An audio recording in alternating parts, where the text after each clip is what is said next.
स्वागत है। आज हम भौतिकी की दुनिया की कुछ गहरी बातों में उतरेंगे, समझने की कोशिश करेंगे कि कैसे भौतिकी, जो इतनी मुश्किल लगती है, असल में इस जटिल दुनिया को समझने के लिए उसे सरल बनाती है। और देखेंगे कि इसमें कौन सी बड़ी वैचारिक क्रांतियां हुई और ये सब हमें असलियत के बारे में क्या सिखाता है। हमारा मकसद है उन गहरे आइडियाज को पकड़ना जो इस ब्रह्मांड को चलाते हैं, मतलब हमारी रोजमर्रा की जिंदगी से लेकर स्पेस के बड़े बड़े रहस्यों तक। ये सफर हमें पुराने क्लासिकल विचारों से लेकर आइंस्टाइन के स्पेस टाइम से होते हुए आज की जो क्वांटम मैकेनिक्स की थोड़ी कह सकते हैं अजीब लगने वाली दुनिया है वहां तक ले जाएगा। तो चलिए शुरू करते हैं। अक्सर ना लोगों को लगता है भौतिकी बहुत मुश्किल है, गणित से भरी हुई, लेकिन इसके दिल में, इसके कोर में एक बहुत पावरफुल तरीका है चीजों को आसान बनाना। ये हमारी उलझी हुई दुनिया को लेती है और उसे बिल्कुल सरल, एकदम आइडियल सिस्टम में बदल देती है, ताकि उसके पीछे के जो मूल सिद्धांत हैं वो समझ में आ सके। बिल्कुल, वो जैसे भौतिकी में एक मजाक चलता है गोल गाय का, स्फेरिकल काउ। हाँ हाँ, सुना है। एक डेयरी किसान है, उसे गायों से ज्यादा दूध चाहिए, तो वो एक भौतिक विज्ञानी के पास जाता है। तो वो विज्ञानी थोड़ी देर हिसाब किताब लगाता है और कहता है, ठीक है, सबसे पहले मान लीजिए कि गाय गोल है। हाँ हाँ, जाहिर है गाय गोल तो नहीं होती। हाँ, तो ये कोई प्रैक्टिकल सलाह नहीं है, लेकिन ये भौतिकी का तरीका दिखाता है। जो जरूरी नहीं है, जो जटिलताएं हैं, उसे हटा दो ताकि आप मूल सिद्धांत पकड़ सको। और ये सुनने में अजीब लगे, पर गोल परमाणु, गोल तारे, यहां तक कि गोल ब्रह्मांड मानकर चलना, ये भौतिकी में कमाल का कामयाब रहा है। शायद ये तरीका जीव विज्ञान या मनोविज्ञान में उतना काम ना करे, जहां जटिलताएं ही अक्सर जरूरी होती हैं। सही कहा। तो भौतिकी में जो पहली बड़ी क्रांति आई वो थी क्लासिकल मैकेनिक्स। हाँ। 17वीं सदी में आइजैक न्यूटन ने इसे जमाया। न्यूटन से पहले जैसे अरस्तु सोचते थे कि चीजों की अपनी एक प्राकृतिक जगह होती है, हाँ। और वो वहीं जाने की कोशिश करती हैं। हाँ, जैसे पत्थर नीचे गिरता है क्योंकि उसकी जगह नीचे है। एग्जैक्टली। लेकिन न्यूटन ने कहा नहीं, ऐसा नहीं है।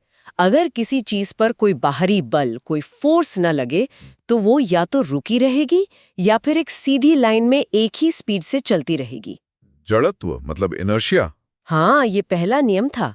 और अगर फोर्स लगता है तो न्यूटन के पास एकदम सटीक समीकरण है, F = ma, ये बताने के लिए कि उसकी गति कैसे बदलेगी। बिल्कुल।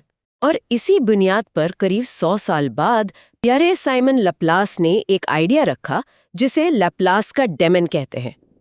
सोचिए, कोई ऐसी इंटेलिजेंस हो जो ब्रह्मांड के हर एक कण की एकदम सटीक पोजीशन और स्पीड जानती हो। हर एक कण की? बाप रे! हाँ, तो लैप्लास ने तर्क दिया कि न्यूटन के नियमों का इस्तेमाल करके ये इंटेलिजेंस ब्रह्मांड का पूरा अतीत जान सकती है और पूरे भविष्य की एकदम सटीक भविष्यवाणी कर सकती है। मतलब सब कुछ पहले से तय है। इस नजरिए से तो हाँ, ब्रह्मांड एक विशाल मशीन की तरह, एक घड़ी की तरह, जिसके सारे पुर्जे नियमों से चल रहे हैं। सब कुछ तयशुदा, डिटर्मिनिस्टिक। क्लासिकल मैकेनिक्स में तो समय भी बड़ा सिमेट्रिक है। नियम भविष्य बताने में जितने अच्छे हैं, उतने ही अतीत बताने में भी। जैसे वो बिना फ्रिक्शन वाली बिलियर्ड्स टेबल हो। अगर आप अभी गेंदों की पोजीशन और स्पीड जानते हैं, तो आप ठीक ठीक बता सकते हैं कि वो 1 सेकंड पहले कहाँ थी और 1 सेकंड बाद कहाँ होंगी। लेकिन अगर सब कुछ पहले से तय है, तो फिर हमारी मर्जी का क्या? हमारी फ्री विल, क्या वो बस एक वहम है? ये बहुत गहरा सवाल है, फिलॉसफी का। भौतिकी सीधा जवाब नहीं देती, पर हाँ, सवाल तो उठता ही है। एक सोच है कंपैटिबिलिज्म। वो कहती है कि ठीक है, हो सकता है सबसे गहरे लेवल पर नियम डिटर्मिनिस्टिक हों, लेकिन हम इंसान इतने जटिल सिस्टम हैं और हमें कभी भी सारी शुरुआती जानकारी तो मिल नहीं सकती। अच्छा, मतलब हर कण की पोजीशन और स्पीड जानना तो नामुमकिन है। फ्री विल वाला मानते हैं, क्योंकि हम उनके हर काम की भविष्यवाणी नहीं कर सकते, भले ही सिद्धांत में वो मुमकिन हो। तो ये था न्यूटन का ब्रह्मांड, नियतिवादी, और जिसमें स्पेस और टाइम सबके लिए एक जैसे, एब्सोल्यूट थे। जैसे कोई अदृश्य स्टेज हो जिस पर सब कुछ हो रहा है, और एक यूनिवर्सल घड़ी जो सबके लिए टिक टिक कर रही है। सही। पर 19वीं सदी में जेम्स क्लर्क मैक्सवेल के इलेक्ट्रोमैग्नेटिज्म के समीकरणों ने एक मुश्किल खड़ी कर दी। उनके समीकरणों से प्रकाश की गति c एक कांस्टेंट की तरह निकली। हाँ, ये तो पता है, स्पीड ऑफ लाइट। पर अजीब बात ये थी कि समीकरणों के हिसाब से ये स्पीड हर किसी के लिए एक जैसी होनी चाहिए, चाहे देखने वाला कितनी भी तेजी से चल रहा हो। ये न्यूटन के रिलेटिव मोशन के नियमों से बिल्कुल मेल नहीं खाता था। ये कैसे हो सकता है? ये तो सच में अजीब है। मैक्सवेल के समीकरण सही हैं। अगर वो कहते हैं लाइट की स्पीड कांस्टेंट है, तो है। इसका मतलब ये हुआ कि स्पेस और टाइम एब्सोल्यूट नहीं हो सकते। उन्हें बदलना होगा ताकि लाइट की स्पीड सबके लिए कांस्टेंट रहे। स्पेस और टाइम को बदलना होगा। हाँ, फिर कुछ साल बाद हरमन मिन्कोव्स्की ने इसे और साफ किया, स्पेस टाइम का आइडिया देकर। उन्होंने कहा, स्पेस के 3 डायमेंशन और टाइम का 1 डायमेंशन अलग अलग नहीं है, बल्कि एक 4 डायमेंशनल चीज है, स्पेस टाइम। और अलग अलग स्पीड से चलने वाले लोग इस स्पेस टाइम को अलग अलग तरीके से स्पेस और टाइम के हिस्सों में काटते हैं। ओह, इसका मतलब अभी का कोई एक मतलब नहीं है? बिल्कुल, साइमल्टेनिटी इज रिलेटिव। 2 घटनाएं जो मेरे लिए एक साथ हो रही हैं, वो किसी तेज चलने वाले के लिए अलग अलग टाइम पर हो सकती हैं। इसका वो जुड़वा वाला उदाहरण भी तो है, ट्विन पैराडॉक्स। हाँ, क्लासिक उदाहरण है। मान लीजिए 2 जुड़वा हैं, एक पृथ्वी पर रहता है, दूसरा एक बहुत तेज रॉकेट में स्पेस में घूमकर आता है। तो जब वो वापस आता है तो उसकी उम्र कम होती है। हाँ, जो घूमकर आया है वो पृथ्वी वाले से जवान होता है। ये कैसे? समय धीमा हो जाता है क्या उसके लिए? नहीं, यहीं पर थोड़ा ध्यान देना है। ऐसा नहीं है कि उसका समय धीमा हो गया। उसकी घड़ी तो हमेशा 1 सेकंड प्रति सेकंड ही चली। बात स्पेस टाइम की ज्योमेट्री की है। घड़ी जो टाइम नापती है वो असल में स्पेस टाइम में आपके रास्ते की लंबाई जैसा है। जैसे स्पेस में सीधी लाइन सबसे छोटी दूरी होती है, स्पेस टाइम में थोड़ी अलग ज्योमेट्री है। जो रुका रहता है या धीरे चलता है उसका रास्ता लंबा होता है, मतलब उसके लिए ज्यादा टाइम बीतता है। अच्छा, तो तेज चलने वाले ने स्पेस टाइम में एक छोटा रास्ता तय किया, इसलिए उसकी घड़ी पर कम टाइम बीता। एग्जैक्टली। बस जब वो मिले तो उनके गुजरे हुए कुल टाइम का जोड़ अलग अलग था। हाँ, और बाद में आइंस्टाइन की जनरल रिलेटिविटी ने बताया कि ग्रेविटी भी स्पेस टाइम को मोड़ती है और टाइम के बीतने पर असर डालती है। जहाँ ग्रेविटी ज्यादा मजबूत हो, जैसे ब्लैक होल के पास, वहाँ टाइम धीरे बीतता है दूर वाले के मुकाबले। वाह, तो आइंस्टाइन ने स्पेस और टाइम को पर्सनल बना दिया। लेकिन एक और पहेली है। हमने देखा कि भौतिकी के जो मूल नियम हैं, न्यूटन के हों या आइंस्टाइन के, वो टाइम में आगे और पीछे दोनों तरफ एक जैसे काम करते हैं। समीकरणों को फर्क नहीं पता चलता। हाँ, टाइम रिवर्सल सिमेट्री कहते हैं इसे। पर हमारी दुनिया में तो टाइम की एक पक्की दिशा है। हम कल याद रखते हैं, आने वाला कल नहीं। अंडे टूटते हैं, जुड़ते नहीं। हम बूढ़े होते हैं, जवान नहीं। ये समय का तीर, एरो ऑफ टाइम क्यों है? ये बहुत ही गहरा सवाल है और इसका जवाब शायद मूल नियमों में नहीं, बल्कि हमारे ब्रह्मांड की एक खास शुरुआती कंडीशन में है। इसका ताल्लुक है थर्मोडायनामिक्स के दूसरे नियम से और एंट्रोपी से। डिसऑर्डर। हाँ, मोटे तौर पर किसी सिस्टम की बेतरतीबी का माप। दूसरा नियम कहता है कि किसी बंद सिस्टम में कुल एंट्रोपी समय के साथ हमेशा बढ़ती है या स्थिर रहती है, कभी कम नहीं होती। क्यों? क्योंकि किसी चीज के अव्यवस्थित होने के तरीके उसके व्यवस्थित होने के तरीकों से कहीं कहीं ज्यादा होते हैं। आपका कमरा खुद ब खुद साफ नहीं होता, फैल जरूर जाता है। हाँ, ये तो रोज का अनुभव है। तो हमारे ब्रह्मांड की कहानी ये है कि ये लगभग 14 अरब साल पहले एक बहुत ही कम एंट्रोपी वाली, यानी बहुत ज्यादा व्यवस्थित हालत में शुरू हुआ था, बिग बैंग। तब से इसकी एंट्रोपी लगातार बढ़ रही है।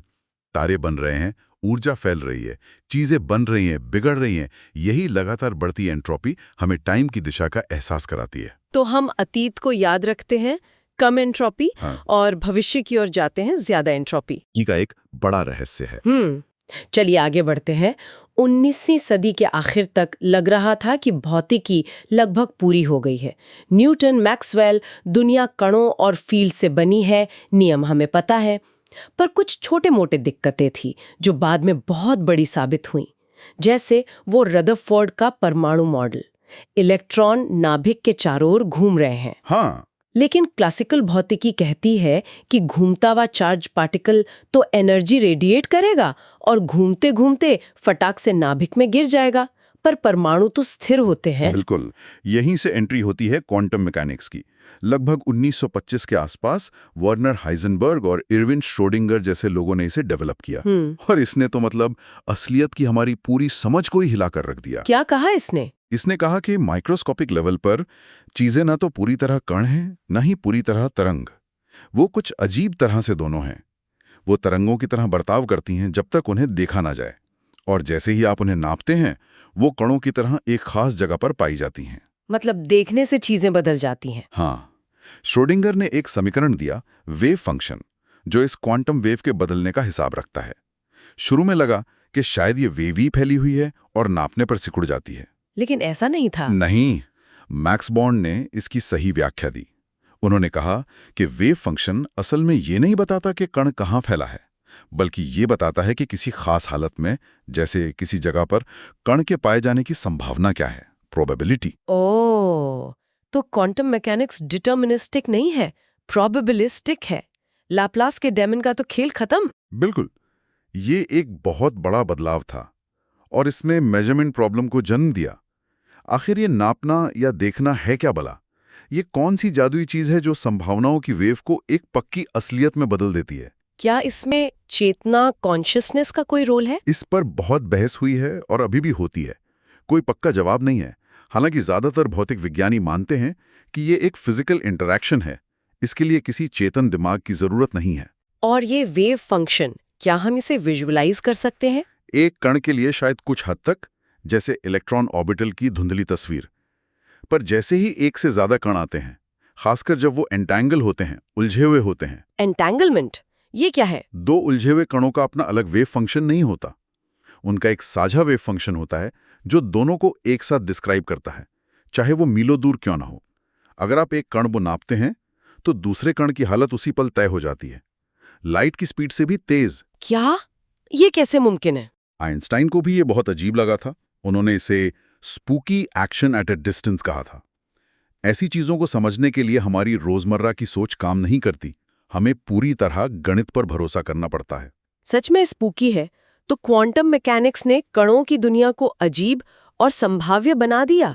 लेकिन भौतिकी में सिर्फ कण नहीं है, फील्ड्स भी तो हैं। Electric field, magnetic field. जब क्वांटम नियम इन पर लगाए गए तो क्या हुआ? तब हमें मिली क्वांटम फील्ड थ्योरी, यानी QFT। ये आज की कण भौतिकी और स्टैंडर्ड मॉडल की बुनियाद है। QFT कहती है कि असल में दुनिया की सबसे बुनियादी चीजें कण नहीं बल्कि क्वांटम फील्ड्स हैं, जो पूरे स्पेस टाइम में फैले हुए हैं। हर कण के लिए एक फील्ड? हाँ, इलेक्ट्रॉन के लिए इलेक्ट्रॉन फील्ड, फोटॉन के लिए इलेक्ट्रोमैग्नेटिक फील्ड, क्वार्क के लिए क्वार्क फील्ड वगैरह। और कण क्या है? वो इन फील्ड्स में होने वाले कंपन या उत्तेजना, एक्साइटेशंस की सबसे छोटी इकाइयां हैं। जैसे किसी तार में कंपन हो? कुछ वैसा ही समझ लीजिए। फील्ड में थोड़ी एनर्जी डालो तो एक कण जैसा कंपन पैदा होता है, ज्यादा एनर्जी डालो तो ज्यादा कण पैदा होते हैं। इस तरह QFT ने वो वेव पार्टिकल ड्युअलिटी वाली पहेली को बड़े शानदार तरीके से हल कर दिया। असल में सब कुछ फील्ड वेव जैसा है, लेकिन क्वांटम नियमों की वजह से वो ऊर्जा के पैकेट कण के रूप में ही इंटरैक्ट करता या नापा जाता है। ये तो कमाल का आइडिया है।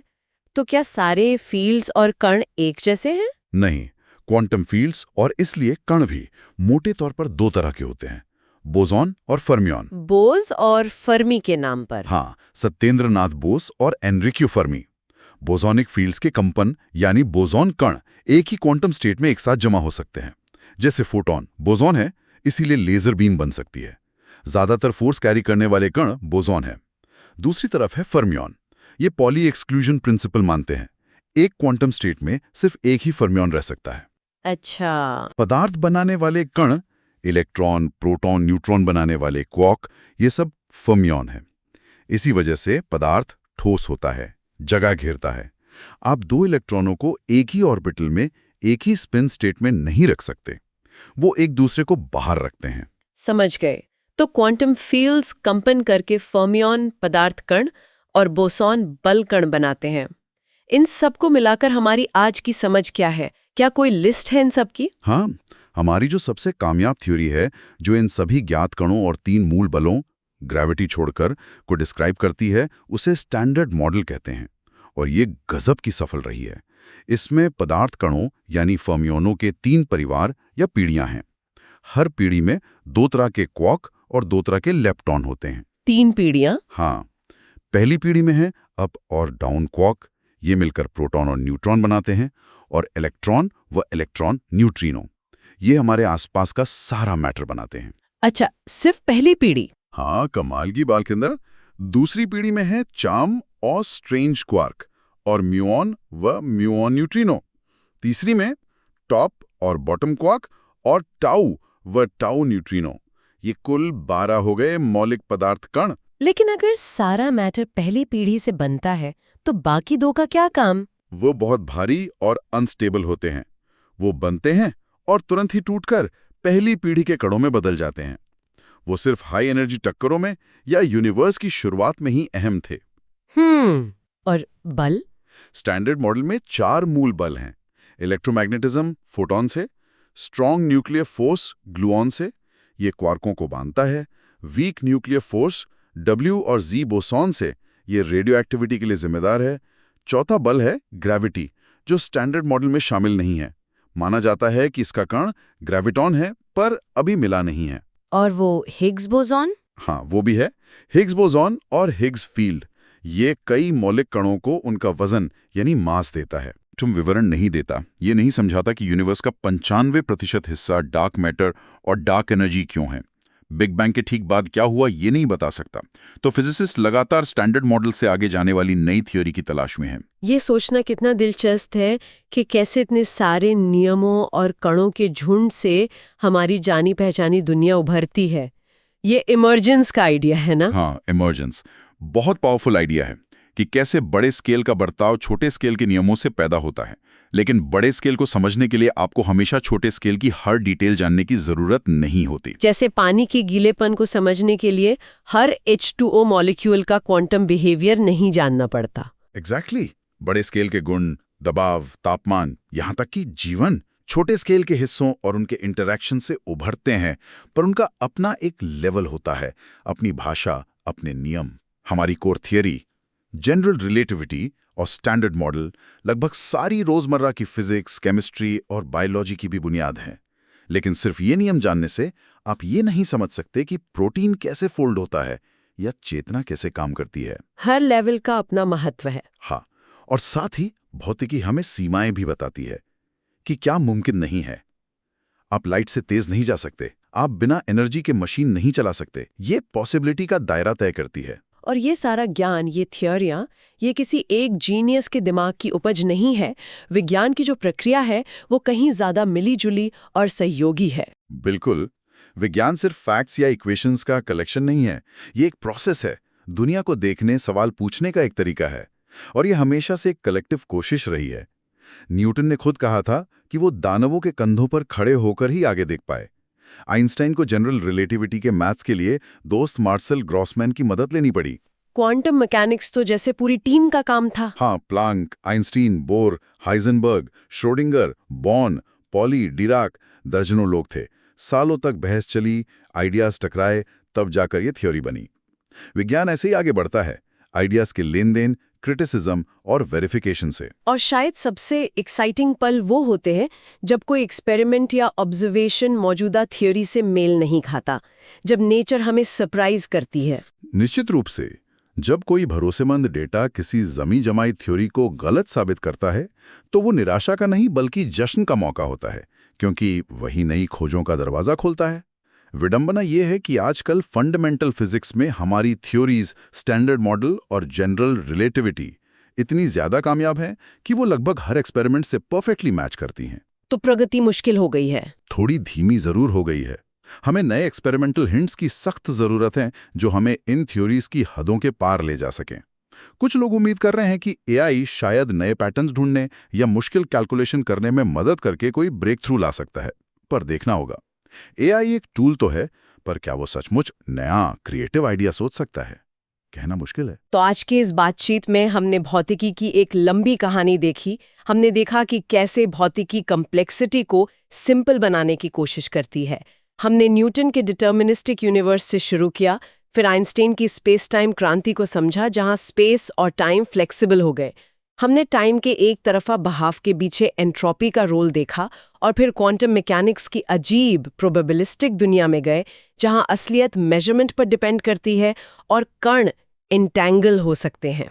हाँ, फिर हमने क्वांटम फील्ड थ्योरी को समझा कि सब कुछ फील्ड है, और स्टैंडर्ड मॉडल के पार्टिकल्स और फोर्सेस के जू को देखा। और आखिर में हमने इमर्जेंस, साइंस के प्रोसेस और ज्ञान की सीमाओं पर बात की। हाँ, और शायद सबसे बड़ी बात ये समझ आती है कि ये यूनिवर्स कमाल के गहरे, एलिगेंट, भले ही कभी-कभी बहुत अजीब प्रिंसिपल्स पर चलता है। हाँ। और इन प्रिंसिपल्स को समझना एक लगातार चलने वाली यात्रा रही है, जिसमें ऑब्जर्वेशन, एक्सपेरिमेंट, गणित, कल्पना, सहयोग और नाकामयाबी सब शामिल हैं।